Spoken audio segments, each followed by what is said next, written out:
রে বাবু, তোর কি হইছে? তুই টানা মেরে শুয়ে রইছস কা?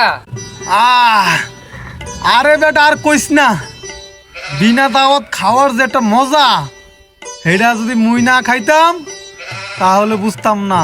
তুই খাইলে তুইও বুঝতি। বেটা খাইতে খাইতে একদম গলা পর্যন্ত খাইছি, আর খাইতে পারি না, বুঝছস? সেই স্বাদ হইছে গরুর গোস্তটা, অনেক খাইছি, হাঁটতে পারি না, ব্রিজের উপরে হুইয়া রইছি। তুই যাবি খাইতে? তাহলে আমি ঠিকানা দিই তোরে, তুই যা খাই আয়। এই বেটা, আমি কি তোর মতন বিনা দাওয়াতে খাওয়া লোক নাকি? বিনা দাওয়াত মানে? আমি কি তোর কাছে সব সত্যি কথা কয়ে দিছি যে আমি দাওয়াত ছাড়া খাই আইছি? হাই রে, আমি এটা কি করলাম? এতদিন তো মানুষের মুখে শুনতাম, আজ তোর মুখে শুনলাম। খারা, তোর বিনা দাওয়াত খাওয়া বন্ধ করতেছি। খারা, গ্রামের মানুষ সবাই তা কইতাছি আমি। তুই ক বা না